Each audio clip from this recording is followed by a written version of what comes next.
Gautam neuro care brain stroke migraine fits brain and spine surgeries కి best neuro surgeon. Ongole MP Magunta Srinivasa Reddy వైసీపీని వీడుతున్నారా? కొడుకు కోసం టీడీపీలోకి వెళ్లేందుకు సిద్ధమయ్యారా? మాగుంట శ్రీనివాసరెడ్డి విషయంలో 2014 సీన్ రిపీట్ అవుతోందా అంటే అవునన్న సమాధానాలు వినిపిస్తున్నాయి. వైసీపీలో సీట్లు షేక్ అవుతున్న వేళ ఏపీ సీఎం జగన్ కు షాకులు తగులుతున్నాయి. వరుసగా ఆ పార్టీ నేతలు పక్కచూపులు చూస్తున్నారు. టికెట్ పై అధినాయకుడి నుంచి హామీలు రాకపోవడంతో పార్టీకి రామ్ రామ్ చెప్తున్నారు. ఇప్పటికే పలువురు ఎమ్మెల్యేలు, ఎంపీలు పార్టీ మారేందుకు సిద్ధమవగా తాజాగా ఒంగోలు ఎంపీ మాగుంట శ్రీనివాసరెడ్డి కూడా పార్టీని వీడనున్నట్టు తెలుస్తోంది. వైసీపీలో టికెట్ రాలేదన్న సంకేతాలు వస్తూ ఉండడంతో తెలుగుదేశం పార్టీతో మాగుంట చర్చలు జరుపుతున్నారని టాక్ వినిపిస్తోంది. ఇప్పటికే ఆయన చంద్రబాబుతో టచ్లోకి వెళ్లారని సమాచారం. మాగుంట వచ్చే ఎన్నికల్లో తన కుమారుడు రాఘవరెడ్డిని బరిలో దించాలని వ్యూహాలు రచిస్తున్నారు. తన కోరికను వైసీపీ అధినాయకుడు ముందు విన్నవించుకుంటున్నారట. అయితే జగన్ నిరాకరించడంతో మాగుంట తీవ్ర నిరాశకు గురయ్యారని సమాచారం. ఇక టికెట్ పై కన్ఫర్మ్ లేకపోవడంతో పార్టీకి గుడ్ బై చెప్పాలని డిసైడ్ అయ్యారు. ఇదే సమయంలో టీడీపీ నుంచి టికెట్ పై హామీ రావడంతో ఆయన సైకిల్ ఎక్కనున్నట్టు తెలుస్తోంది.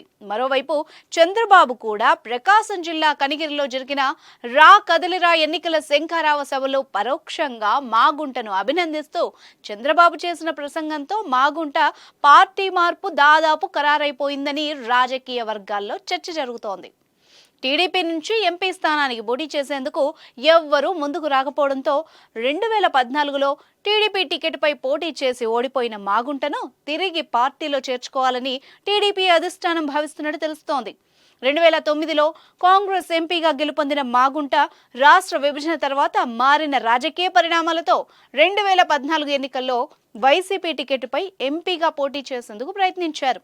అయితే వైవి సుబ్బారెడ్డికి జగన్ టికెట్ ఖరారు చేయడంతో మాగుంట తెలుగుదేశం పార్టీలో చేరి వైవి సుబ్బారెడ్డి చేతిలో ఓడిపోయారు. అనంతరం 2019 ఎన్నికలకు ముందు వైసీపీలో చేరిన మాగుంటకు వైవి సుబ్బారెడ్డిని కాదని ఎంపీ టికెట్ ఇచ్చింది వైసీపీ అధిష్టానం.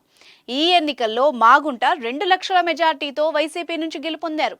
అప్పటి నుంచి వైసీపీ ఎంపీగా కొనసాగుతున్న మాగుంట ఈసారి ఎన్నికల్లో తన రాజకీయ వారసుడు మాగుంట రాఘవరెడ్డిని పోటీకి నిలబెడుతున్నట్టు ప్రకటించారు. అయితే ఈసారి కూడా మాగుంట కుటుంబానికి వైవి సుబ్బారెడ్డి రూపంలో అడ్డంకి ఎదురైంది. ఒంగోలు ఎంపీగా వైవి సుబ్బారెడ్డి కొడుకు వైవి విక్రాంత్ రెడ్డికి టికెట్ ఇవ్వాలని వైసీపీ అధిష్టానం నిర్ణయించినట్టు సమాచారం. దీంతో మళ్లీ టీడీపీ నుంచి పోటీ చేసి వైవి కుటుంబాన్ని ఎదుర్కోవాలని మాగుంట భావిస్తున్నట్టు తెలుస్తోంది. మరికొద్ది రోజుల్లో మాగుంట పార్టీ మార్పుపై ఓ క్లారిటీ రానుంది.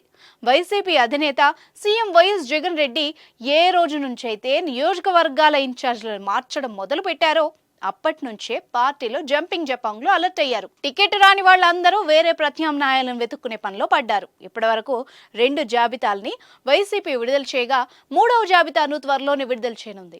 3వ జాబితా తర్వాత ఇంకెంతమంది పార్టీని వీడుతారా అన్నది ఆసక్తి రేపుతోంది. ఏదేమైనా ఎన్నికలకు ముందు రాష్ట్ర రాజకీయాలు రంజుగా మారాయి.